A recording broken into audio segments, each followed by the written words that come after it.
नमः। अष्टम समोल्लास की दूसरी कक्षा में सबका स्वागत है। जो अष्टम समोल्लास है, इसमें जो स्वामी दयानंद सरस्वती जी प्रकृति के बारे में बता रहे हैं, सृष्टि उत्पत्ति के बारे में बता रहे हैं कि सृष्टि कैसे उत्पन्न हुई, कौन उसके रखने वाला है, कैसे उसका प्रलय होगा, उसके बारे में बता रहे हैं। तो कल हमने देखा था कि 3 कारण के बारे में महर्षि ने बताया था कि किसी भी वस्तु को बनने के लिए 3 कारण होते हैं। एक तो उपादान कारण, जिससे वस्तु बनती है, जैसे आटे से रोटी बनती है तो रोटी का उपादान कारण जो है वो आटा है। और दूसरे होते हैं निमित्त कारण, जो बनाता है, जैसे माता जी रसोई में बना रही है तो माता जी निमित्त कारण है। और कुछ होते हैं साधारण कारण, जैसे चकला बेलन हो गया और गैस होगी या अग्नि होगी, वो हो गए साधारण कारण। तो ये हमने कल देखा था कि 3 कारण होते हैं। तो इसमें महर्षि ने ये बताया था कि सृष्टि को बनाने में जो परमात्मा है वो निमित्त कारण है और प्रकृति जो है वो उपादान कारण है। उससे ये सारा संसार बना, पहाड़, सूर्य, चांद, तारे, जल, समुद्र, जो कुछ भी बना ये प्रकृति से बना। और प्रकृति जो है इस संसार का उपादान कारण है, ये हमने देखा था। तो फिर जो नवीन वेदांती लोग हैं वो ऐसा मानते हैं कि प्रकृति, मतलब वो ऐसा मानते हैं कि माता जी ही रोटी में कन्वर्ट हो गई, मतलब माता जी ही सब कुछ है। वो ये नहीं मानते कि गैस चूल्हा अलग है, चकला बेलन अलग है, आटा अलग है। वो सब एक अद्वैत वेदांती जो आदि शंकराचार्य जी ने जो मत चलाया, वो सारे एक ही चीज को मानते हैं। तो उसके बारे में फिर प्रश्न कर रहे हैं कि नवीन वेदांती लोग केवल परमेश्वर को ही जगत का अभिन्न निमित्त उपादान कारण मानते हैं, कि परमात्मा ही उपादान कारण है, परमात्मा ही निमित्त कारण है। मतलब माता जी ही रोटी में कन्वर्ट हो जाती है।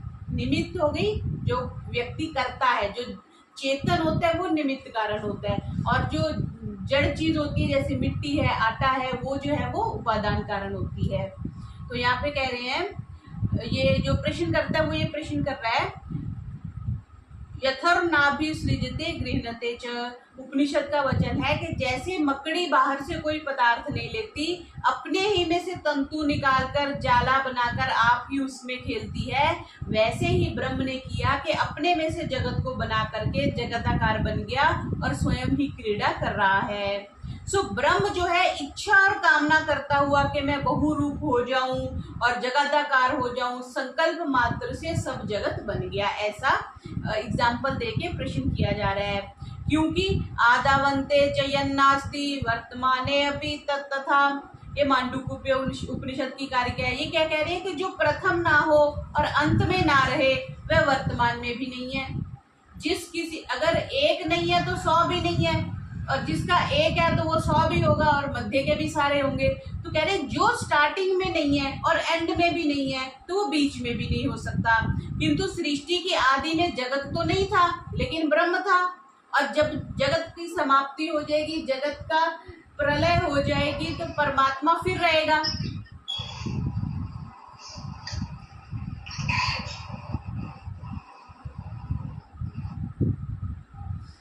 ठीक है, तो जगत यहाँ पे ये कह रहे हैं कि जो जिसका प्रथम नहीं होता, मीन्स जिसका आरंभ नहीं होता उसका अंत नहीं होता।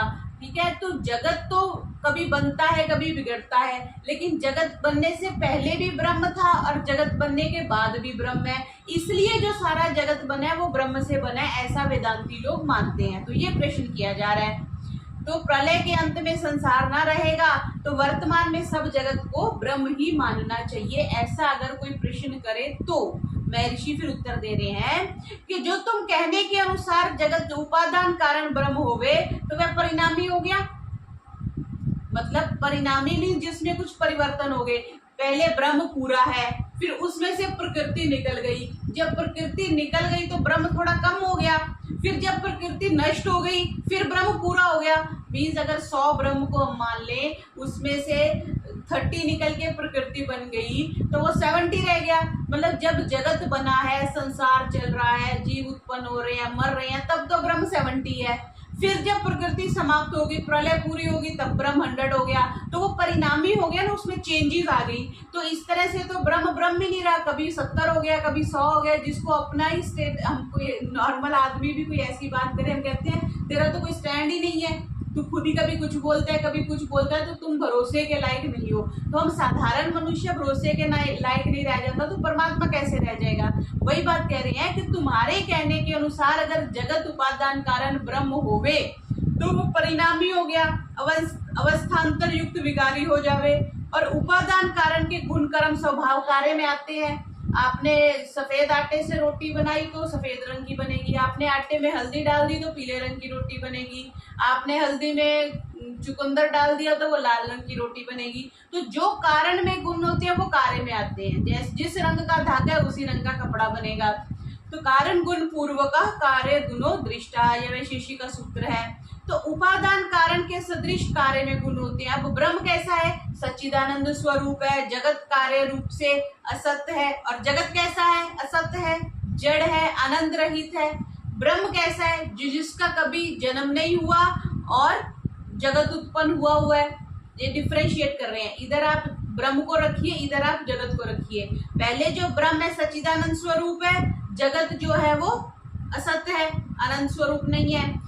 जो जगत जो परमात्मा है वो अजय है, उसका कभी उत्पन्न नहीं हुआ, जगत उत्पन्न हुआ है। ब्रह्म जो है वो अदृश्य है, ब्रह्म दिखता तो नहीं है, भगवान दिखते नहीं है, लेकिन जगत तो हमें दिख रहा है, पहाड़ दिख रहा है, कुर्सी दिख रही है, टेबल दिख रही है, लैपटॉप दिख रहा है, सब दिख रहा है हमें। ब्रह्म जो है वो अखंड है, जगत खंड खंड है, कहीं पे पहाड़ है, कहीं पे समुद्र है, कहीं पे पृथ्वी है, कुछ भी है, भिन्न भिन्न है। ब्रह्म से पृथ्वी आदि अगर कार्य उत्पन्न हुए मान ले, तो पृथ्वी आदि कार्य के जड़ आदि गुण ब्रह्म में भी होंगे। अगर हम ऐसा माने कि पृथ्वी ब्रह्म से बनी है, भगवान से बनी है, तो भगवान आनंद स्वरूप है, तो पृथ्वी में भी तो आनंद होना चाहिए था। फिर हमें साधना करने की क्या जरूरत है, पृथ्वी से ही हम आनंद ले लें, परमात्मा की उपासना क्यों करें। लेकिन पृथ्वी हमें जड़ है तो हमें पता चलता है। अर्थात जैसे पृथ्वी आदि जड़ है वैसे ही ब्रह्म भी जड़ होना चाहिए। तो परमात्मा तो चेतन है, वैसे ही पृथ्वी आदि कार्य भी चेतन होने चाहिए। तो ऐसा तो ये तो हमारे प्रत्यक्ष के विरुद्ध हो गया ना, तो इस चीज को हम नकार दिया। तो अगर मकड़ी का जो दृष्टांत दिया कि मकड़ी अपने जाला बनाती है और उसी में खेलती रहती है, उसको अगर माने तो कह रहे हैं क्योंकि जड़ रूपी शरीर जो है तंतु का उपादान और जीवात्मा निमित्त कारण है। मरी हुई जो मकड़ी है वो तो घर नहीं बनाती, वो तो जाला नहीं बनाती, जीवित मकड़ी बनाती है। और जीवित बनाती है तो उसमें निमित्त कारण मतलब माता जी कौन है, जो जीवित है, आत्मा है। और यह भी परमात्मा की अद्भुत रचना का प्रभाव है, क्योंकि अन्य जंतु के शरीर से जीव तंतु नहीं निकल सकता, किसी और के शरीर से तंतु नहीं निकल सकता। ठीक है, वैसे ही व्यापक ब्रह्म ने अपने भीतर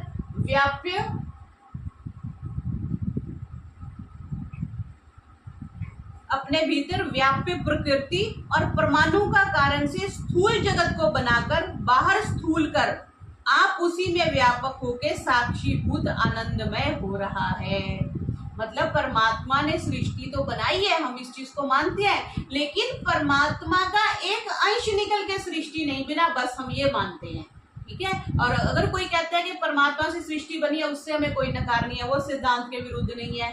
लेकिन कोई कहे परमात्मा का एक हिस्सा सृष्टि बन गई, उससे हमें आपत्ति है। क्यों? क्योंकि उससे परमात्मा दोषी हो जाएगा, उसमें न्यूनता आ जाएगी, उसमें लॉस हो जाएगा, जो कि स्वीकार्य नहीं है। फिर कह रहे जो परमात्मा ने ईक्षण किया, दर्शन विचार और कामना की कि मैं सब जगत को बनाकर प्रसिद्ध हूँ, अर्थात जब जगत उत्पन्न होता है तभी जीवों के विचार, ज्ञान, ध्यान, उपदेश, श्रवण में परमेश्वर प्रसिद्ध और बहुत स्थूल पदार्थों में वर्तमान होता है। क्या कह रहे हैं कि जब परमात्मा ये इच्छा करता है, हमारे पास छोटी सी भी कैपेसिटी होती है ना, हम उसको रिप्रेजेंट करते हैं, हम उसको यूज करना चाहते हैं। जैसे किसी के पास जमीन पड़ी है, वो सोचेगा चलो ठीक है इस पे कोई आश्रम बना देते हैं, गौशाला बना देते हैं, आर्य समाज बना देते हैं, कोई मंदिर बना देते हैं। किसी के पास पैसा होता है वो उसको दान कर देता है या उसका कुछ और इन्वेस्टमेंट कर लेता है।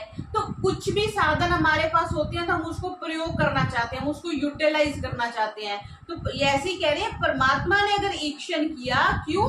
ताकि जीवों का विचार उसको आया कि ये बेचारे मोक्ष में नहीं गए, ये भटक रहे हैं, तो इनको इनके कर्मों का फल भुगतवा के इनको मैं मुक्त कर दूं।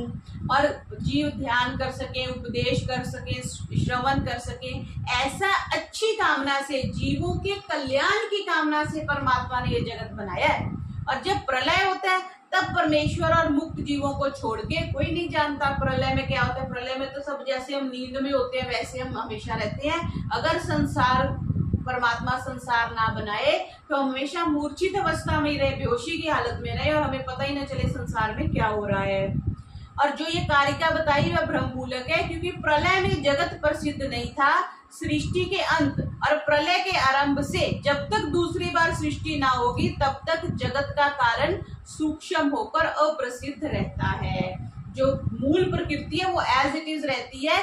जैसे रात्रि होगी तो रात्रि में सूर्य खत्म तो नहीं हो जाता, सूर्य नष्ट तो नहीं हो जाता, लेकिन इसको इस दृष्टि से, इसको आप अपवाद की दृष्टि से मत देखिएगा कि सूर्य कहीं और उदय होता है। हमारे जहाँ पे रात्रि में सूर्य नहीं है तो सूर्य का नाश नहीं हो जाता, सूर्य नष्ट नहीं हो जाता, लेकिन सूर्य जो है हम ऐसा कर सकते हैं वो छिप गया या अस्त हो गया या विश्राम में चला गया, 12 घंटे बाद वो फिर आ जाएगा। बस ऐसे ही प्रलय होगी जब पूरा संसार जो है सुषुप्ति में चला जाएगा, उसके बाद फिर परमात्मा उसको दोबारा बनाएंगे।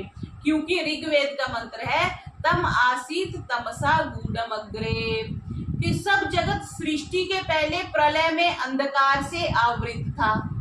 जगत पूरा जो था, इसको ऐसे समझेंगे जैसे बच्चे कुछ छोटा सा घर बना लेते हैं अपना, मिट्टी का या किसी चीज का घर बना लिया, उस पे उन्होंने तरपाल डाल दी, कवर कर दिया, तो वो क्या हो गया, वो प्रलय हो गई। तो जब प्रलय खत्म होएगी तब क्या हुआ कि परमात्मा ने वो तरपाल उठा दी, सारे जीव अंदर सो रहे थे, सुषुप्ति में थे, वो सारे फिर उठ के बैठ गए या चेतन सजीव हो गए, ऐसा मान सकते हैं। और प्रलय आरंभ के पश्चात भी वैसा होता है। उस समय ना किसी के जानने, ना तर्क में लाने और ना प्रसिद्ध चिन्हों से युक्त इंद्रियों से जानने योग्य था ना होगा। उस समय सब सुषुप्ति में, जैसे हम सो रहे हैं तो हमें कुछ नहीं पता क्या हो रहा है, बहुत ज्यादा कोई शोर होता है तब हमें पता चलता है, अदरवाइज हम आराम से सोते रहते हैं। बस गहरी गाढ़ निद्रा शब्द में ऋषि ने आगे आएगी ये बात, गाढ़ निद्रा प्रयोग किया कि सारे जीव डीप सुषुप्ति में चले जाते हैं और जब परमात्मा दोबारा सृष्टि बनाता है फिर सारे कॉन्शियस हो जाते हैं। किंतु वर्तमान में जाना जाता है प्रसिद्ध चिन्हों से युक्त, जानने के योग्य होता और यथावत उपलब्ध है। तो महर्षि ने इस चीज को खंडित कर दिया जो उन्होंने कहा कि ब्रह्म से ही संसार बनता है, और ब्रह्म मकड़ी का उदाहरण जो दिया उसको निरस्त कर दिया। फिर प्रश्न कर रहे हैं कि जगत के बनाने में परमेश्वर का क्या प्रयोजन है। हम कोई फैक्ट्री लगाते हैं, कोई कारखाना लगाते हैं, कुछ बनाते हैं तो प्रयोजन होता है ना। घर बनाते क्यों बनाया जी, रहने के लिए बनाया। गाड़ी ली क्यों ली जी, यातायात के आने जाने के लिए ली। तो परमात्मा ने सृष्टि क्यों बनाई, जब वह सर्वशक्तिमान है, अपने घर बैठ के आराम करता है, उसको सृष्टि बनाने की क्या जरूरत थी। तो महर्षि कह रहे हैं नहीं, बनाने में प्रयोजन है। जो ना बनाता तो आनंद में रहता, जीवों को सुख दुख प्राप्त ना होता। भी सारे ये वो गाना भी है ना क्या, सृष्टि बना दुनिया बनाने वाले, क्या तेरे मन में समाई, तूने काहे को दुनिया बनाई। ये आगे तो नहीं मुझे पता, लेकिन ये इतना गाना है। तो ये बड़ा सिद्धांत विरुद्ध गाना है।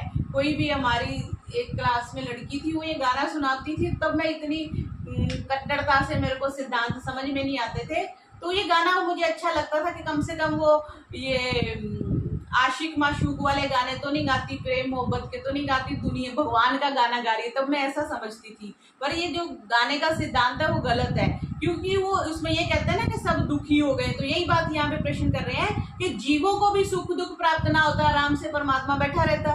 तो कह रहे हैं कि ये आलसी और दरिद्र लोगों की बातें हैं, पुरुषार्थी की नहीं। और जीवों को प्रलय में क्या सुख हो दुख, प्रलय में तो सब सो रहे हैं, जैसे तरपाल ऊपर अंधेरे काली तरपाल डाल दी, सब सो रहे हैं। जो सृष्टि के सुख दुख की तुलना की जाए तो सुख कई गुना अधिक होता, और बहुत से पवित्र आत्मा जीव जो है मुक्ति का साधन कर मोक्ष के आनंद को भी प्राप्त होते हैं। अगर हम अभी अपने कर्मों को भोग रहे हैं या कुछ साधना कर रहे हैं, तब हम देर सवेर इस जन्म में, हो सकता है इसी जन्म में, नहीं तो अगले जन्म में हम मोक्ष को प्राप्त हो जाएं। अगर कर्म भोगने का अवसर ही नहीं होएगा, अगर हम डरते हैं ना, साल के एंड में परीक्षा होती है तो हमें डर लगता है, ओहो पेपर क्यों आ गए, पेपर क्यों आ गए। पर पेपर आते हैं तब हम पढ़ते हैं, ठीक है। सारा साल तो हम पढ़ते ही नहीं है, पेपरों से 10 दिन पहले हम पढ़ेंगे तो थोड़ी नॉलेज तो हमें आती है। फिर एक अपॉर्चुनिटी आती है कि हम पास होके अगली कक्षा में चले जाएं। तो बस परमात्मा ने ये जन्म भी हमें दिया इसीलिए कि ये तुम्हारी परीक्षा है। जब भी कोई कष्ट आए, जब भी दुख आए, ये समझना चाहिए कि ये पेपर है कि इसको हमने पास कर लिया तो अगली कक्षा में जाएंगे और ऐसे पास करते करते एक दिन मोक्ष को प्राप्त हो जाएंगे। तो कह रही है कि जीवों को ऐसी सृष्टि बनाने से उनको मुक्ति का साधन मिलता है, उनको एक अपॉर्चुनिटी मिलती है। तो प्रलय में निकम्मे जैसे सुषुप्ति में पड़े रहते हैं वैसे ही पड़े रहते अगर सृष्टि ना बनती। और प्रलय के पूर्व सृष्टि में जीवों के किए पाप पुण्य कर्मों का फल ईश्वर कैसे दे सकता था, ठीक है, और जीव क्यों कर भोगते। फिर ऐसे कहते हैं कि अगर तुमसे कोई पूछे कि आंख का क्या प्रयोजन है तो तुम यही कहोगे ना कि देखना प्रयोजन है।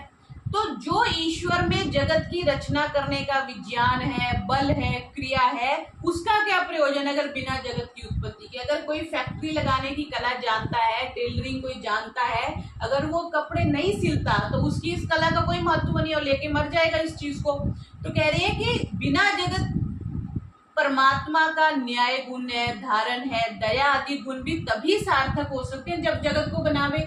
अगर सारे, इसको कैसे समझेंगे, अगर कोई घर का मुखिया है और उसको गाना बजाना बड़ा अच्छा है, जैसे भ्राता जी हैं ये भजन बड़े अच्छे सुनाते हैं ना, ये इनको भजन बड़े अच्छे सुनाने आते हैं, लेकिन अब कोई सुनने वाला ही नहीं है तो एक दृष्टि में तो हम कह सकते हैं कि अकेले बैठ के अपना रियाज करें, साधना करें, नहीं, पर अगर कोई दूसरा सुनने वाला होता है तभी कोई वाह वाह करेगा, हाँ जी भजन बहुत अच्छा सुनाया, हारमोनियम बहुत अच्छा बजाया, तो उससे क्या है कि उनकी कला और उभरती है और उनके गुण की कला की सार्थकता होती है। बस यही बात ये कह रहे हैं कि परमात्मा के न्याय धारण दया गुण तभी सार्थक हो सकते हैं जब जगत बने, और उसका अनंत सामर्थ्य है जगत की उत्पत्ति करने का, स्थिति करने का, प्रलय करने का और व्यवस्था करने का।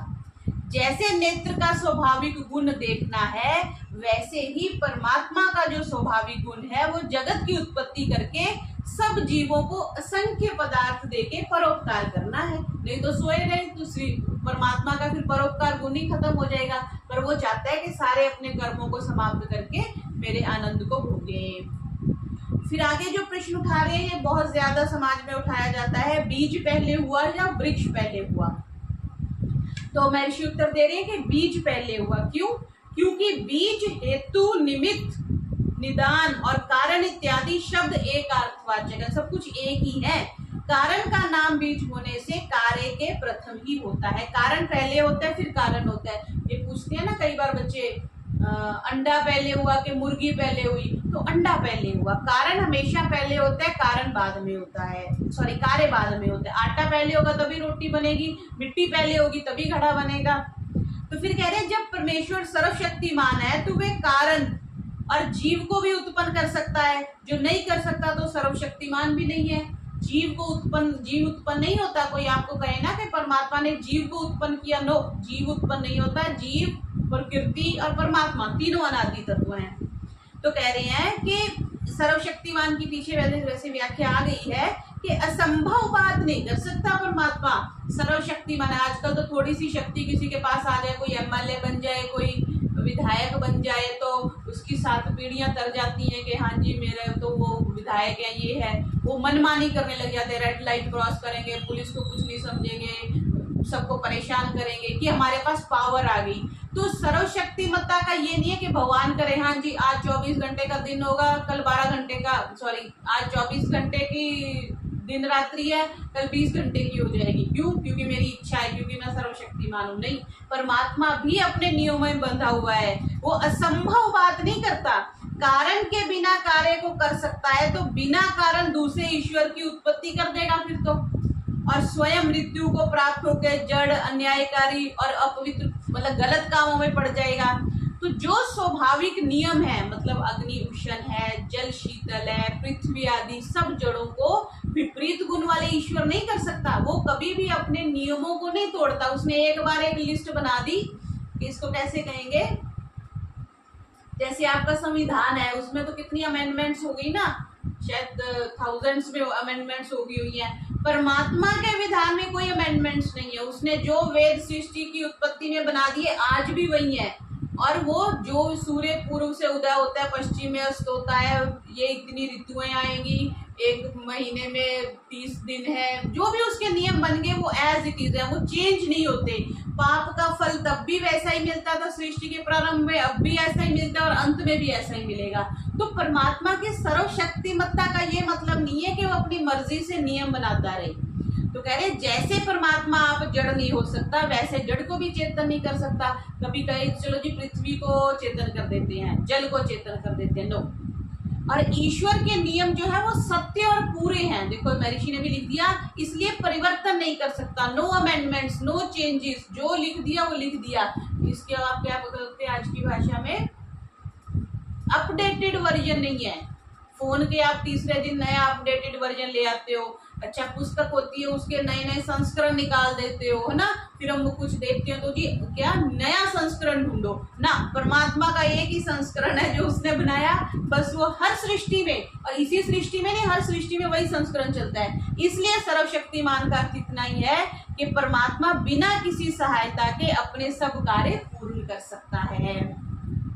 फिर प्रश्न है कि ईश्वर साकार है व निराकार। जो निराकार है तो बिना हाथ आदि साधनों के जगत को ना बना सकेगा, और साकार है तो कोई दोष ही नहीं आता। हम तो ऐसा समझते हैं ना कि हाथ होगा तभी वो कुछ बनाएगा, कुम्हार के हाथ ही नहीं होंगे तो घड़ा कैसे बनाएगा।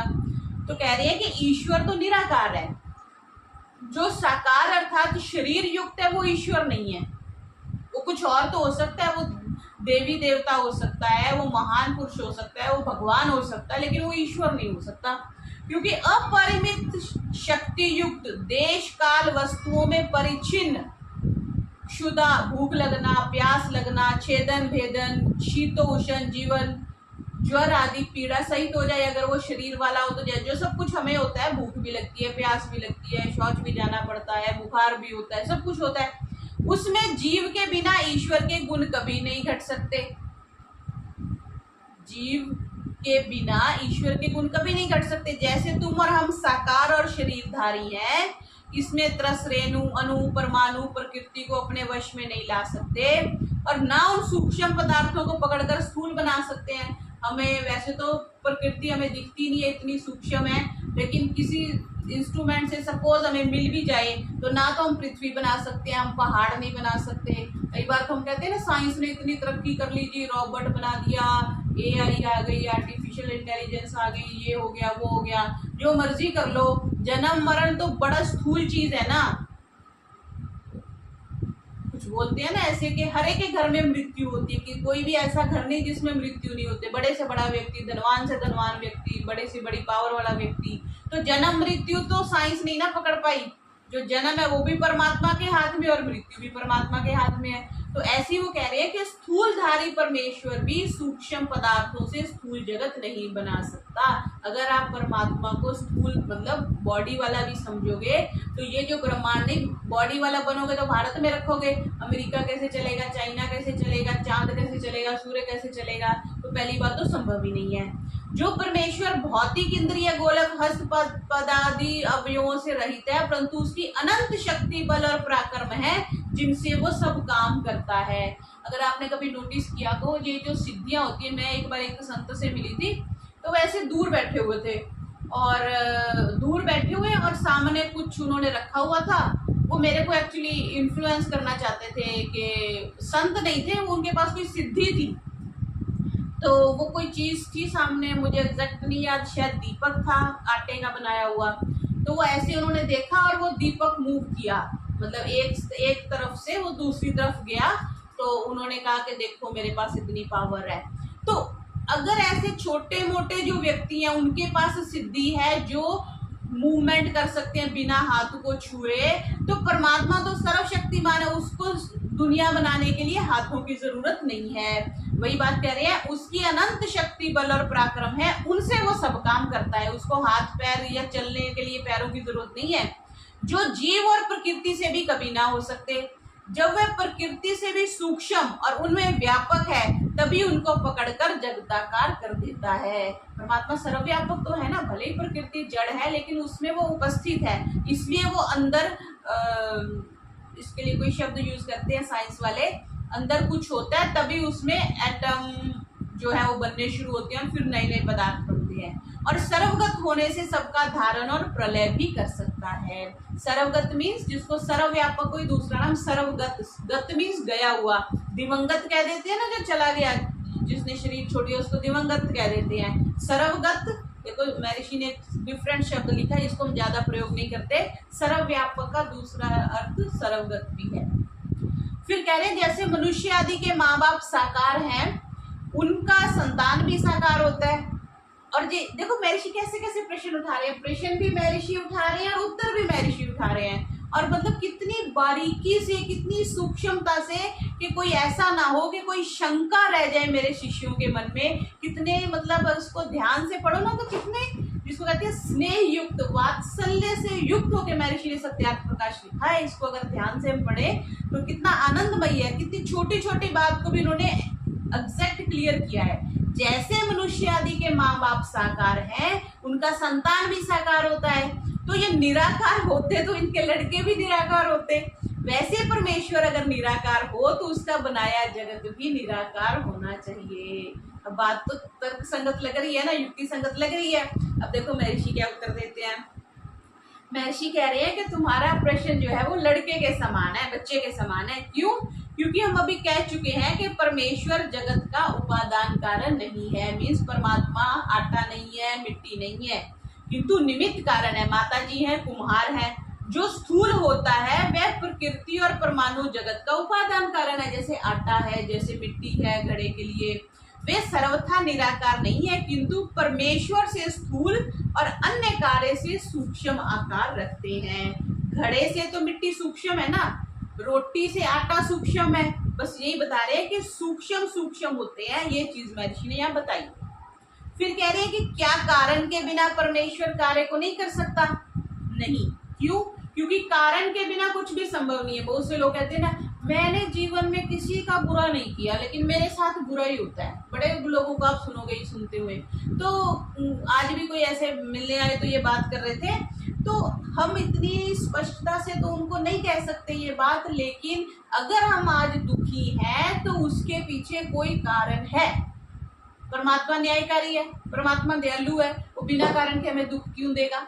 हमारे अपने कर्म ही हमें दुख दे रहे हैं, लेकिन हमें उन कर्मों का ज्ञात नहीं है कि हमने किस कर्म का फल हमें ये मिल रहा है। और अब हमें सुख मिल रहा है तब नहीं हम बोलते परमात्मा ने हमें इतना सुख दे दिया, इतनी बड़ी गाड़ी दे दी, इतनी बड़ी कोठी दे दी, 2-3 बच्चे दे दिए, इतना पैसा दे दिया, तब नहीं हम कहते फिर वो तो मेरा पुरुषार्थ है। लेकिन दुख मिला तो परमात्मा ने हमें दुख दिया। तो ये कोई भी दुख मिल रहा है, कोई भी सुख मिल रहा है, वो बिना कारण के नहीं मिल रहा। ठीक है, महर्षि वही बात कह रहे हैं। क्यों? क्योंकि जिसका अभाव, जो वर्तमान नहीं है, उसका भाव वर्तमान होना असंभव है। भाव कहते हैं होना, भू सत्तायाम से बनता है किसी भी चीज का होना। जो चीज नहीं है वो कभी नहीं हो सकती। जैसे गधे के सींग नहीं हो सकते तो नहीं हो सकते। और क्या है, खरगोश के भी शायद सींग नहीं होते। हाँ, खरगोश के भी नहीं होते तो खरगोश के, अब सृष्टि की आदि में जो खरगोश बना उसके सींग नहीं है, और सृष्टि के अंत में जो खरगोश बनेगा उसके भी सींग नहीं होंगे। ठीक है, तो ऐसा नहीं कि जिसका कारण नहीं है उसका कार्य नहीं होगा। आटा नहीं है तो रोटी नहीं बनेगी, मिट्टी नहीं है तो घड़ा नहीं बनेगा। तो महर्षि कह रहे हैं जैसे कोई गपोड़ा हाँक दे कि मैंने बंध्या के पुत्र और पुत्री का विवाह देखा। बंध्या जो है जिसका बच्चा नहीं है तो उसके पुत्र पुत्री कहाँ से हो गए? वह नरश्रृंग का धनुष और दोनों ख पुष्प की माला पहने हुए थे। सब कुछ काल्पनिक है। मृग तृष्णा के जल में स्नान करते हैं। मृग तृष्णा में पता है राजस्थान में जहाँ जल ही नहीं होता तो वहाँ स्नान कैसे हो जाएगा? गंधर्व नगर में रहते थे, वहाँ बादल के बिना वर्षा होती थी, पृथ्वी के बिना सब मनों की उत्पत्ति होती थी। वैसे ही कारण के बिना कार्य का होना असंभव है। ये महर्षि ने इतने एग्जाम्पल दे दिए। फिर कह रहे जैसे कोई कहे कि मम माता पितरौ नास्तो हमेवमेव जातः मम मुखे जीवान अस्ति वदामि च। मेरे माता पिता ना थे, मैं ऐसे ही उत्पन्न हुआ। बहुत सी कहानी आप सुनते हैं ना, कईयों का पिता नहीं थे, कईयों के माता नहीं थे, कई बड़े बड़े महापुरुषों की ऐसी बात करते हैं। नहीं, तो हमारा सिद्धांत ये कि कारण है तो कार्य हुआ। फिर कह रहे हैं मेरे मुख में जीभ नहीं है परंतु मैं बोलता हूँ। बाकी दांत नहीं है तो बोला जा सकता है।